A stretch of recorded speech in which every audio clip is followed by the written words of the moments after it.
నమస్తే, welcome to NSTV news. ముందుగా ముఖ్యాంశాలు. మంగళవారం ముధోల్ మండలం బ్రాహ్మణ్గావ్ గ్రామంలో నూతనంగా నిర్మించిన గ్రామ పంచాయతీ భవనం ప్రారంభోత్సవం, పలు అభివృద్ధి పనుల శంకుస్థాపనల కార్యక్రమాలలో మంత్రి పాల్గొన్నారు. ఈ సందర్భంగా జిల్లా కలెక్టర్ అభిలాష అభినవ్ మంత్రి సీతక్కకు పూల మొక్కను అందించి స్వాగతం పలికారు. అనంతరం కలెక్టర్ ప్రజాప్రతినిధులతో కలిసి మంత్రి గ్రామ పంచాయతీ భవనాన్ని ప్రారంభించి భవనంలోని గదులను పరిశీలించారు. ప్లాస్టిక్ నిర్మూలనకు చర్యగా ఏర్పాటు చేసిన స్టీల్ బ్యాంకును ప్రారంభించారు.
గారు, అడిషనల్ కలెక్టర్ గారు, ఆనందరావు పటేల్ గారు, మరి అదే విధంగా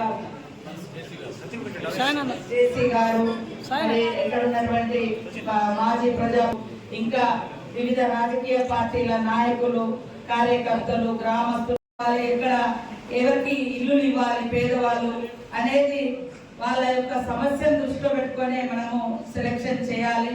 అందుకనే అధికారమైన ప్రతిపక్షమైన అనేది కాకుండా ఈ రోజు అటు మరి వచ్చిందా లేదా, మరి డ్రైనేజ్ వచ్చిందా లేదా, లేదా ఈ పేదలకు ఇల్లు వచ్చిందా లేదా, పింఛన్లు వస్తానే లేవా, ఇట్లాంటి మన యువత కానీ రాజకీయ నాయకులు కానీ ప్రజల కోసమే ఉండాలి. కాబట్టి అందరం కలిసిమెలిసి గ్రామాలను అభివృద్ధి చేసుకుందామని తెలియజేస్తూ మీ అందరికీ నమస్కారాలు, ధన్యవాదాలు. ఈరోజు 20 కోట్ల రూపాయలను మనం శంకుస్థాపన చేయడం జరిగింది. అక్కడ తొందరలోనే ఆ రోడ్లని కంప్లీట్ చేస్తాం. బిల్లులు కూడా తొందరలోనే వచ్చేటట్టుగా చేస్తా ఉన్నాం. ఏదైనా ఆగిపోయిన రోడ్డు ఉంటే ఎమ్మెల్యే గారు కానీ, మాజీ ఎమ్మెల్యే గారు కానీ, ఇంకా కలెక్టర్ గారు కానీ, కలెక్టర్ కాంట్రాక్టర్లను పిలిచి తొందరగా కంప్లీట్ చేయమని కెనాల్ అదే లిఫ్ట్ ఇరిగేషన్ కూడా తప్పకుండా అది తొందరలోనే శాంక్షన్ చేయిస్తాం. ఈ ఉమ్మడి జిల్లాకు అన్యాయం జరిగితే దీనిలో, ఎందుకంటే ఊళ్ళకు మీ కాదు మొదలైన గోదావరి మా దాకా వస్తుంది. మనం మునిగేటప్పుడు మనం ముందుంటాం, కానీ నీళ్లు వాడుకోవడానికి మనకు అవకాశం లేదు, ఎక్కడో పోతున్నాయి నీళ్ళని. కాబట్టి ఈ గోదావరి పరివాహక ప్రాంతం ఉన్న వాళ్ళందరి బాధ నాకు తెలుసు. కాబట్టి అటు ప్రాణహిత కూడా కట్టాలని, అప్పుడు ప్రాణహిత అక్కడ ఆసిఫాబాద్ జిల్లాలో వస్తే దాన్ని తీసుకుపోయి కాళేశ్వరం కడగచ్చు. ఇల్లు లేనటువంటి వాళ్ళకి ఫస్ట్ ప్రయారిటీ. ఎవరికైనా అనవసరంగా వచ్చింటే కూడా మీరు కంప్లైంట్ చేయండి. ఉన్నోడిగా వచ్చింది అని అంటే కూడా చెప్పండి, దాన్ని తీసేద్దాం. లేని వాళ్ళకు ఫస్ట్ ఇద్దాం. తర్వాత ఒక మేర ఉన్నోళ్ళు ఎవరైనా ఉంటే మళ్ళీ నెక్స్ట్ లిస్ట్ లో ఇద్దాం. కానీ ఫస్ట్ అయితే ఆకలి లేని వాళ్ళకి ఫస్ట్ అన్నం పెట్టాలి. ఆల్రెడీ తెల్లన్నం తినడు కానీ బిర్యానీ మనం ఇప్పుడు పెట్టడం కాదు. కాబట్టి అన్నం లేని వాళ్ళకి అన్నం పెట్టాలనేది మా సిద్ధాంతం. సో అట్లా ఇల్లు లేని వాళ్ళకి ఇల్లు అట్లా మనము శాంక్షన్ చేయడం జరిగింది. మీకు ఏమైనా అబ్జెక్షన్స్ ఉంటే సంబంధిత కార్యదర్శి ద్వారా లేదా ఎంపీడీఓల ద్వారా పంపించండి. నా శాఖ నుంచి కానీ దాదాపుగా 60-70 కోట్ల రూపాయలను కూడా శాంక్షన్ చేసి ఇవాళ మనము 20 కోట్లతోటి వివిధ అభివృద్ధి కార్యక్రమాలను మనము శంకుస్థాపన చేసుకోవడం జరిగింది. ముఖ్యంగా రోడ్లు ఇక్కడ వచ్చిందో కూడా నేను కూడా చూడడం జరిగింది. చాలా ఊర్లలో రోడ్లు రిపేర్ లో ఉన్నాయి, ఇంకా కొన్ని రోడ్లు కావాల్సినవి ఉన్నాయి. ఖచ్చితంగా వాటిని కూడా ఇస్తానని సందర్భంగా తెలియజేస్తా ఉన్నాను. అదే కాకుండా మొత్తం ఎన్ఆర్ఎస్ఎస్ కానీ, తర్వాత ఎస్సీ డిపార్ట్మెంట్ నుంచి కానీ 25 కోట్ల రూపాయలు ఈ సంవత్సరం సీసీ రోడ్లో కూడా ఇవ్వడం జరిగింది. మరి మీరందరూ కూడా అక్కడ రాజకీయ నాయకులు కానీ, ప్రజలు కానీ సీసీ రోడ్ అంటే 20 సంవత్సరాలు ఉండాలి. అట్లా అధికారులు కూడా చాలా క్వాలిటీ మెయింటైన్ చేయాలి, క్వాలిటీగా పని చేయించుకోవాలి. వెంటనే పోతే మళ్ళీ 3 రోజులకే పోసేది కాదు సీసీ రోడ్. ఎందుకంటే ఈ రోజు ఇట్లా వస్తే మరి ఇల్లంతా బురద అవుతుంది. కాబట్టి అట్లాంటి పరిస్థితి రాకుండా ఉండడం కోసం ఆదిలాబాద్ ఉమ్మడి ఆదిలాబాద్ జిల్లాలోనే ఎక్కువ సీసీ రోడ్లు ఈసారి రావడం జరిగింది ఎన్ఆర్ఎస్ నుంచి. కాబట్టి అభివృద్ధి విషయంలో ఇల్లులు ఇందాక రామారావు పటేల్ గారు చెప్పిన అవన్నీ కూడా తప్పకుండా చేస్తా. మీరు ఇంకా కొంత ముందు పరిచయం అయితే మొన్న ఎండలలోనే కొన్ని కమ్యూనిటీ హాల్స్ ఇచ్చేదాన్ని. వాస్తవానికి ఆ ఫండ్ కూడా ఈ మధ్యన అయిపోయింది. ఏమున్నా కూడా రేపెల్లుండి ఈరోజు మాట్లాడి అవి ఇచ్చి మీకంటూ ఒక గుర్తింపు ఉండే విధంగా తప్పకుండా నేను ఏర్పాటు చేస్తా.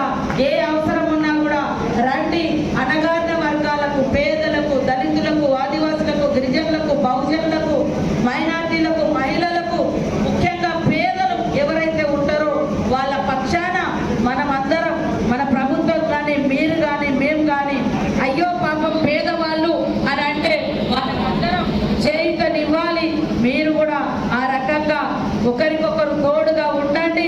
తప్పకుండా మరి ఇక్కడ ఎమ్మెల్యే గారు కానీ, మాజీ ఎమ్మెల్యేలు గారు కానీ అడిగినట్టుగా ప్రత్యేకంగా కొంత ఇళ్ళది కూడా నేను ఇది హౌసింగ్ శాఖ మంత్రి గారితో కూడా మాట్లాడడం జరుగుతుంది. పోడు భూముల సమస్య కూడా పెద్ద ఎత్తున ఉంది. ఆ సమస్యను కూడా తొందరలోనే పరిష్కారం ఎవరు రాకుండా ఖచ్చితంగా మరి మీకు అండగా నిలబడతామని తెలియజేస్తా ఉన్నాం. ఉన్న వాళ్ళైనా అవన్నీ కూడా తప్పకుండా చేస్తా. మీరు ఇంకా కొంత ముందు పరిచయం అయితే మొన్న ఎండలలోనే కొన్ని కమ్యూనిటీ హాల్స్ ఇచ్చేదాన్ని. వాస్తవానికి ఆ ఫండ్ కూడా ఈ మధ్యన అయిపోయింది. ఏమున్నా కూడా రేపెల్లుండి ఈరోజు మాట్లాడి అవి కూడా రేపెల్లుండి ఈరోజు మాట్లాడి అవి ఇచ్చి మీకంటూ ఒక గుర్తింపు ఉండే విధంగా తప్పకుండా నేను ఏర్పాటు చేస్తా. ఏ అవసరం ఉన్నా కూడా రండి. అణగారిన వర్గాలకు, పేదలకు, దళితులకు, ఆదివాసులకు, గిరిజనులకు, బహుజనులకు, మైనార్టీలకు, మహిళలకు, ముఖ్యంగా పేదలు ఎవరైతే ఉంటారో వాళ్ళ పక్షాన మనమందరం, మన ప్రభుత్వం కానీ, మీరు కానీ, మేము కానీ, అయ్యో పాపం పేదవాళ్ళు అని అంటే వాళ్ళందరం చేయుతనివ్వాలి. మీరు కూడా ఆ రకంగా ఒకరికొకరు తోడుగా ఉండండి. తప్పకుండా మరి ఇక్కడ ఎమ్మెల్యే గారు కానీ, మాజీ ఎమ్మెల్యేలు గారు కానీ అడిగినట్టుగా ప్రత్యేకంగా కొంత ఇళ్ళది కూడా నేను ఇది హౌసింగ్ శాఖ మంత్రి గారితో కూడా మాట్లాడడం జరుగుతుంది. పోడు భూముల సమస్య కూడా పెద్ద ఎత్తున ఉంది. ఆ సమస్యను కూడా తొందరలోనే పరిష్కారం ఎవరు రాకుండా ఖచ్చితంగా మరి మీకు అండగా నిలబడతామని తెలియజేస్తా ఉన్నాం. ఉన్న వాళ్ళైనా ఇవాళ మన ఊర్లో ఒక కొత్త గ్రామ పంచాయతీ బిల్డింగ్ అండ్ దాదాపు 20 crores వరకు రోడ్స్, చాలా కీలకమైన రోడ్స్ అవన్నీ ఇనాగరేట్ మేడం చేతులు చేయడం జరిగింది. సో నా తరఫు నుంచి మీకు చాలా చాలా ధన్యవాదాలు మ్యామ్. మన ప్రజా శాసనసభ్యులు మన ఎమ్మెల్యే గారికి, ఎమ్మెల్యే కానపూర్ గారికి, మన ఎంసీ చైర్మన్ గారికి, ఎస్పీ గారికి, ఎస్సీ గారికి, ఇక్కడ వచ్చేసిన అందరూ ఆఫీసర్స్ కి కూడా చాలా చాలా ధన్యవాదం మ్యామ్. మన ముదోల్ కాన్స్టిట్యుయెన్సీలో మీ ఆధ్వర్యంలో చాలా వరకు డెవలప్మెంట్ జరుగుతుంది మ్యామ్. సో ఎప్పుడైనా మీరు ఇక్కడ వచ్చిన ప్రజా ఏదో కోరితే మీరు డెఫినెట్ గా చేస్తున్నారు మ్యామ్. లాస్ట్ టైం కూడా మనకి ప్రతి కాన్స్టిట్యుయెన్సీలో ఇందిరమ్మ ఇల్లు 3500 కేటాయించడం జరిగింది. మన ఆల్రెడీ ఇందిరమ్మ ఇల్లు కమిటీ ద్వారా వెరిఫికేషన్ చేయడం అవన్నీ కూడా ఆల్రెడీ ప్రాసెస్. ఏదైతే పోరాటం చేశాడో నిజాం సర్కార్ కూడా దిగి వచ్చింది. అదేవిధంగా మన ఊరు మన ప్రణాళిక అని పెద్ద ఎత్తున ఉద్యమం చేసిన మన నాయకుడు కొమ్రం భీమని మీకు అందరికీ తెలియజేస్తున్నాను. అదేవిధంగా మా నియోజకవర్గం గురించి అక్కతో కొన్ని విషయాలు చెప్తున్నాను. ఇది పూర్తిగా చేయాలని కోరుకుంటున్నాను. మా లోకేశ్వర్ మండలంలో ప్రధాన అంటే Arli to Muduval road, Arli bridge ఏదైతే ఉంది గత 10-15 years నుంచి కూలే అవస్థలో ఉంది. అక్కడ ఓన్లీ లైట్ వెహికల్స్ పోతున్నాయి, హెవీ వెహికల్స్ పోతారు. మేము 10 సంవత్సరాల నుంచి గత ప్రభుత్వంలో ఉన్న నాయకులకు, మంత్రులకు, ముఖ్యమంత్రికి ఎన్నో సార్లు పోరాటం చేసినాము. మన ధర్నా కూడా చేసినాము. కానీ ఆ బ్రిడ్జ్ ఇంతవరకు కూడా కంప్లీట్ కాలేదు. దయచేసి నేను మొన్ననే R&B మినిస్టర్ వెంకటరెడ్డి గారికి మాట్లాడాను. హ్యామ్లా పెట్టమని చెప్పడం జరిగింది. ఆ హ్యామ్లా పెట్టిన తర్వాత కూడా మీకు రిక్వెస్ట్ చేస్తున్నాను, తొందరగానే టెండర్ చేసి ఈ సంవత్సరం ఆ బ్రిడ్జ్ పూర్తిగా చేయాలని నేను సభాముఖంగా మీకు తెలియజేస్తున్నాను. అదేవిధంగా మా ఆదివాసీ బిడ్డలు ఏదైతే మన బాలికలు ఉన్నారో వాళ్ళు చదువు నేరదలిగి ఇక్కడ నుంచి మన హైదరాబాద్ డిగ్రీ చదవడానికి పోవాలంటే చాలా కష్టం ఉంటుంది. ఇక్కడ చాలా బీద వాళ్ళు ఉన్నారు. దానికోసం మీకు దయచేసి ట్రైబల్ జూనియర్ కాలేజ్ మా దగ్గర ముదూరులో ఉంది, దానికి డిగ్రీ కాలేజ్ బాలిక చేయాలని సభాముఖంగా మీకు తెలియజేస్తున్నాను. ఖచ్చితంగా మీరు శాంక్షన్ చేస్తారని నాకు నమ్మకం ఉంది. అదేవిధంగా ప్రతి మండలంలో కొమరం భీం ఆదివాసీ కమ్యూనిటీ హాల్ పెట్టి దాదాపు 1 కోటి రూపాయలతో మా 8 మండలాల్లో రైతులో కూడా కమ్యూనిటీ హాల్ ఇవ్వాలని మీకు నేను విజ్ఞప్తి చేస్తున్నాను. అదేవిధంగా 99% సోదరులు ఇలా ఓన్లీ రైతు భూమి మీద ఆధారపడి ఉన్నారు.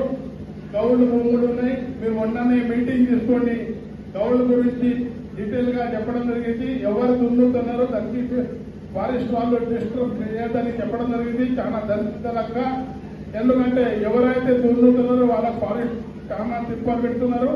దానికోసం మీరు ఏదైతే మీటింగ్ తీసుకొని సురేఖతో ఈ ఫైనాన్స్ చేశారో ఎవరైతే దున్నుతున్నారో వాళ్ళకు డిస్టర్బ్ చేయొద్దని, అదేవిధంగా దానికి డెవలప్మెంట్ కోసం, ల్యాండ్ డెవలప్మెంట్ కోసం మీరు కొంత ట్రైబల్ లోకల్లో ఉంటుందని మీకు తెలియజేస్తున్నాను.